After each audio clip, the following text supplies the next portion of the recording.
What did he? What did he say? Hey, kill. This view is the mic. It's coming in hot. What did he? What did he say?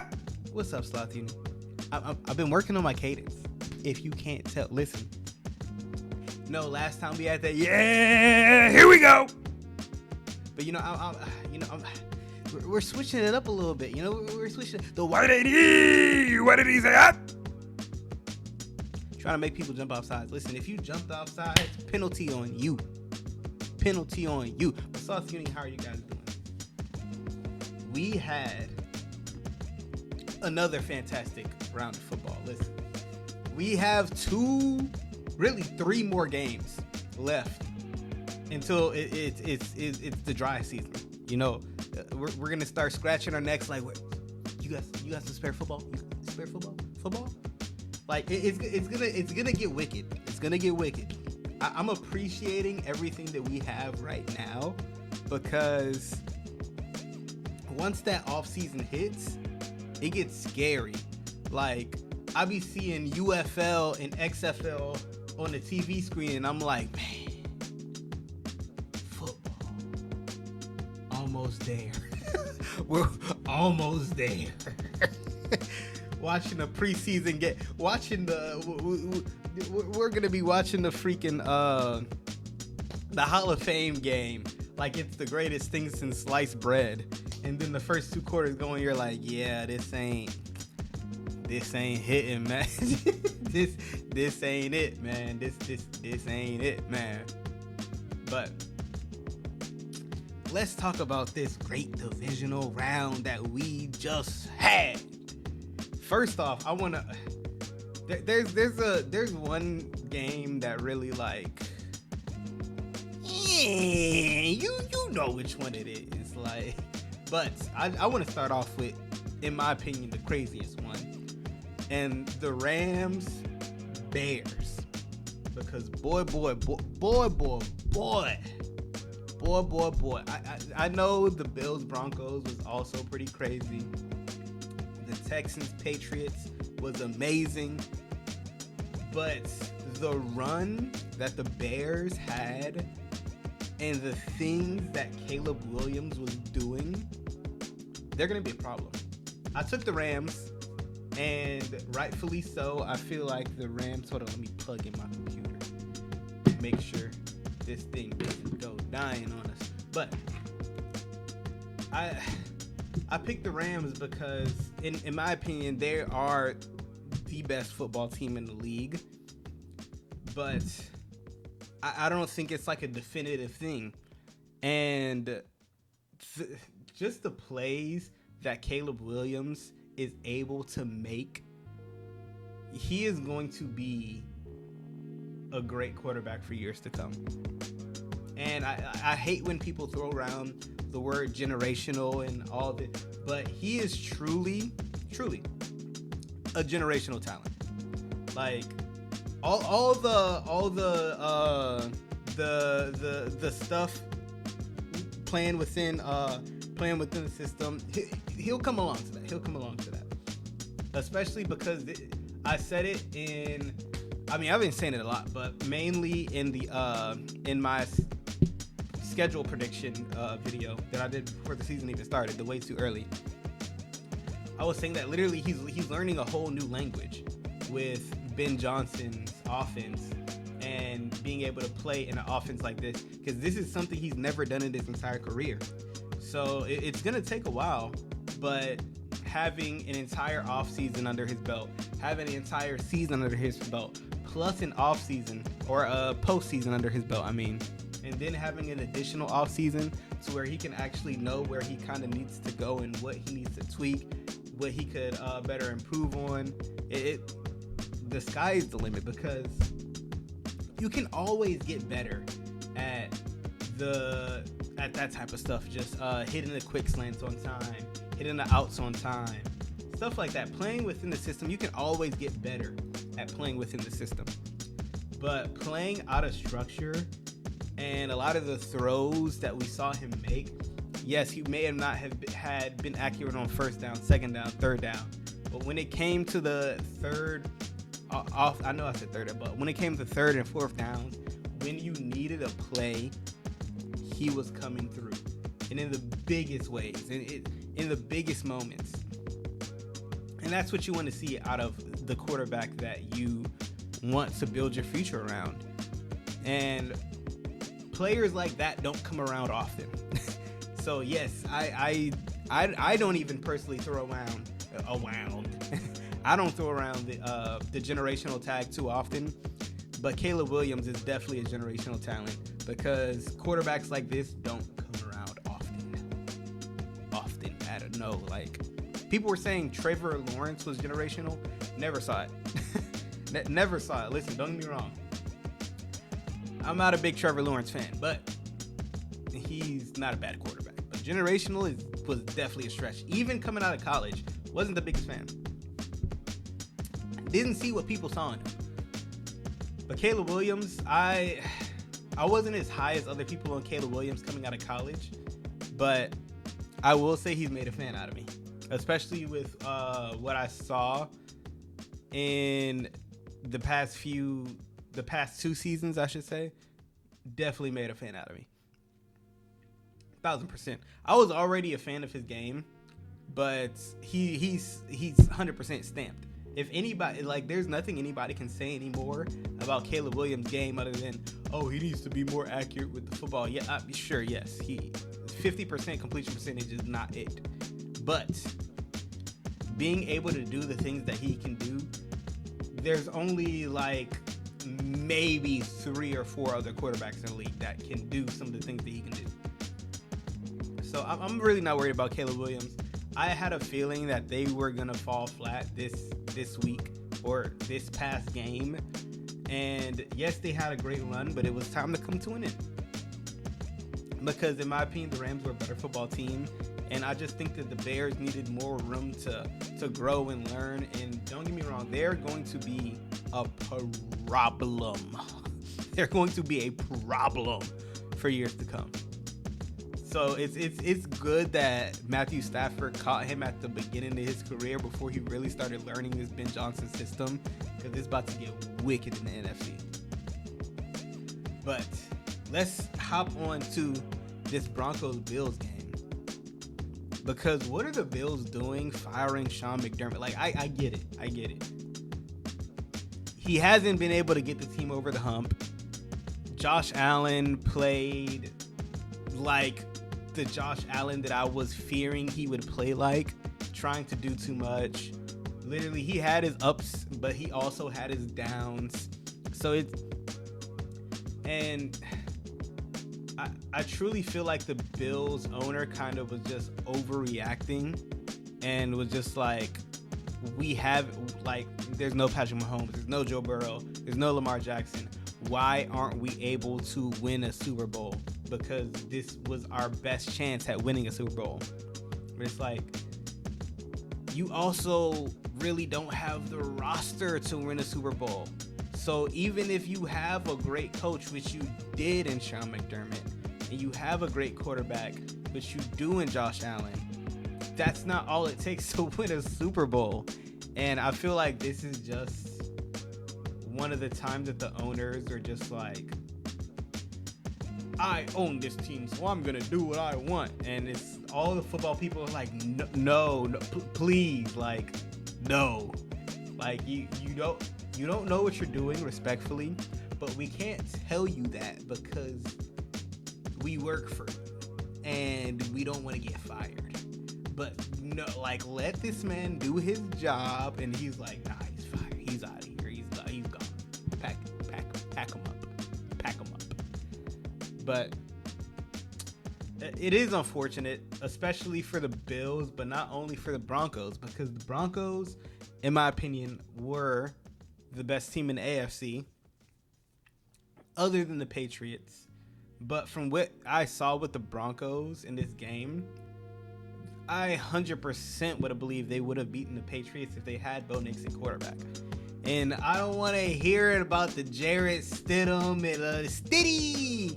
And he has He has the Bill Belichick stamp. I don't want to hear. I don't want to hear it. I don't want to hear it. I'm sorry. Like, I truly do not want to hear it, bro. Like, you're gonna sit here and tell me Jarrett Stidham is gonna lead this team to the Super Bowl? Yo, all right, pal. All right, pal.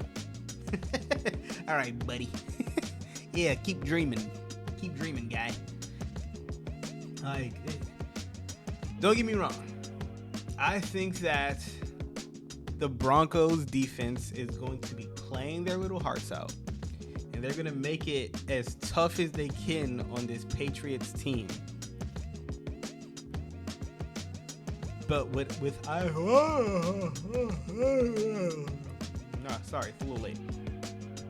For what I've seen with Drake May and his Patriots team and his Patriots offense, and especially this Patriots defense, which people keep sleeping on, by the way, I don't see a way they lose. They're Super Bowl bound. Like, the second Bo Nix went down, I was like, oh yeah, whoever wins out of the Texans Patriots is going to the Super Bowl. Cause like it don't matter who they play. The Broncos were going down. No Bo Nix. It's Jover with. It was Jover with. But shout out to Bo Nix. I know a lot of people were talking mess about him, saying the Broncos offense wasn't this, Broncos offense wasn't that. I told y'all, quit playing with Bo Nix. Listen, I took the Bills. Not gonna lie. I took the Bills, but that was the only thing I got wrong. And I just want to say the only reason I really took the Bills, because I was gassing up the Broncos. I was gassing up Bo Nix. I was gassing up the Broncos. I told y'all stop playing with Bo Nix because he can go band for band with Josh Allen. The only reason I took the Bills because I got PTSD. I got PTSD from Josh Allen and the Bills. I'm not gonna lie. As a Dolphins fan, I can't go against Josh Allen and the Bills, because respectfully, I've seen him do too much. I've seen him do too much. Like, I've seen him accomplish too much and just do too many Superman-like things to bet against that guy.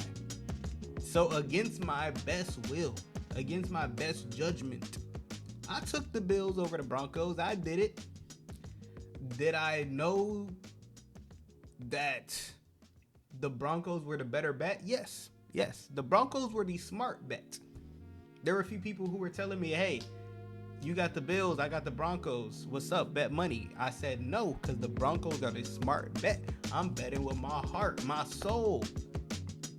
I got PTSD. So no. Yeah. It's unfortunate, but you listen. The Patriots are up, but the Bills are back down. Hey, listen, they let go of Sean McDermott, and they're in shambles because I truly don't know what they're going to do with their head coach next. Maybe they get Brian Daboll, but we're going to be, honestly, there's so much stuff happening in the offseason. I feel like I have to make, I was going to do a video probably like a little bit before the Super Bowl, or at least start doing videos about the offseason, but like I gotta start soon. There's too much stuff going on right now. There's too much stuff going on right now, mijo. But the Bills are in shambles. Shambles. Let's get to this Patriots-Texans game. I know we've been kind of like all over the place, but I'm not gonna lie. Almost every single thing that I said about this Patriots-Texans game was true. Patriots were able to run the football against the Texans, and that's really what kind of kept them in the game, other than the Drake May just like nukes that he dropped. And the biggest takeaway, or the biggest reason the Patriots were even like in this game for real, was their defense. And that was the biggest thing for me, because I knew that the Texans would not be able to run the ball against the Patriots, because nobody's been able to run the ball against the Patriots. Nobody's been able to run the ball against the Patriots. All these Texans people are all like, oh, Woody Marks this, He's been able to run. They've been running the football so well. CJ Stroud's gonna be able to play it. No, nobody's been able to even. That's where it just like your whole argument just starts crumbling, because nobody's been able to run the ball against the Patriots. And once you're not able to run the ball against the Patriots, you're playing right into their hands, because then you have to go up against their secondary, which is the strength of their defense. And with how poorly CJ Stroud was playing even the weeks prior before this, and how poorly the Texans offense was playing, and how undisciplined and just uncoordinated they looked, I was like, oh yeah, they're fried. Like there's no way they're making it past this Texans or this Patriots defense playing like this. And CJ Stroud had a disaster class. Don't get me wrong, I still believe in CJ. I just don't think it'll happen with the Texans. I think that he needs a fresh start somewhere. Where will it be? I'm not sure. But he's still an extremely young quarterback. I think that he can definitely have a resurgence to his career. I just think that there's too much going on in Houston for him to, or at least on the Texans, for him to really kind of like bounce back from all of this. I truly just think he needs a fresh start, because he's extremely talented, and I'm not ready to give up on him. And I think he can still bounce back his career. We've seen it happen to too many people to just give up on him. But again, I don't think it'll happen on the Texans. So I don't think they'll pick up his 5th-year option either. I know we're getting the offseason, so I don't think they're going to pick up his 5th-year option. I wouldn't if I were them. If I were the Texans, I would be actively trading CJ Stroud this offseason to try to offload him and get somebody else to pick up his 5th-year option so they don't have to. And honestly, I made a tweet about it, but if they would have thrown Davis Mills into the game at halftime, and I know it's something that crossed D'Amico Ryan's mind. It had to have crossed D'Amico Ryan's mind. If they threw Davis Mills in at halftime, I think they win that game. But I think D'Amico was kind of just in the boat of, we're going to ride it out. We're going to ride it out with CJ, for better or for worse, just to see if he has it in him. And I truly believe it cost him that game. 1,000%. I truly believe it cost him that game. The last game we got to talk about was a beatdown. This 49ers Seahawks game. And this was a obliteration. I had the Seahawks, but like I didn't think it would be this bad. Like I really didn't think it would be this bad. Like the 49ers were extremely hurt. I had a feeling they were kind of gonna get caught lacking, especially with how hurt they were, especially after losing George Kittle, who's way too integral a part that people were just overlooking. I don't know why people were talking about, oh, Sam Darnold's oblique. I don't care about Sam Darnold's oblique. They can run the football. Their defense is great. The 49ers were way too injured. Like they weren't making it out of there. But I didn't think it would be that bad. Like, damn. But that was wow. With the way the Seahawks defense has been playing these past few weeks, really, like ever since they beat the Rams, their defense has been on one. Segueing into the NFC Championship game between the Rams and the Seahawks. This is probably the hardest pick I've ever had to do, because I truly want to say the Seahawks are winning because their defense has just been on a tear. But their defense hasn't shown me that they've been able to stop Matthew Stafford in this offense. And yes, they did beat them the last time they played at home, which was a few weeks ago. But it went to OT, and Devontae Adams was not playing, even though he really didn't do too much in the first game. but I haven't seen enough from the Seahawks team playing the Rams in order to take them. I still feel like the Rams are the best team in the league, and I think that the Rams defense, to me, it's really it boils down. I say this every single time that the Rams and the Seahawks play. It boils down to Matthew Stafford and Sam Darnold. And whenever these teams have played, Sam Darnold really hasn't shown me that he has what it takes to truly beat this team. Even though he did beat them, that wasn't the full Rams team. But I will say, even though I'm taking the Rams, I'm sticking with them because they are my Super Bowl pick, and I do think they will end up winning the Super Bowl. But regardless of who wins this game, I think either the Seahawks or the Rams, whoever wins this game, they're winning the Super Bowl. Genuinely. Well, if it's Seahawks Patriots, we might have to switch that up a bit. But if the Rams do make it out of this, I do got the Rams winning the Super Bowl. Genuinely, I think that they've been the best team in the league in my opinion since almost week 1.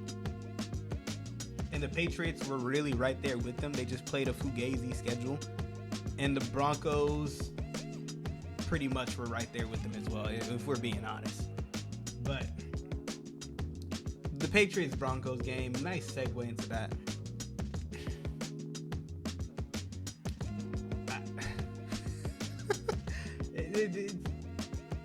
I really don't Patriots. Come on now.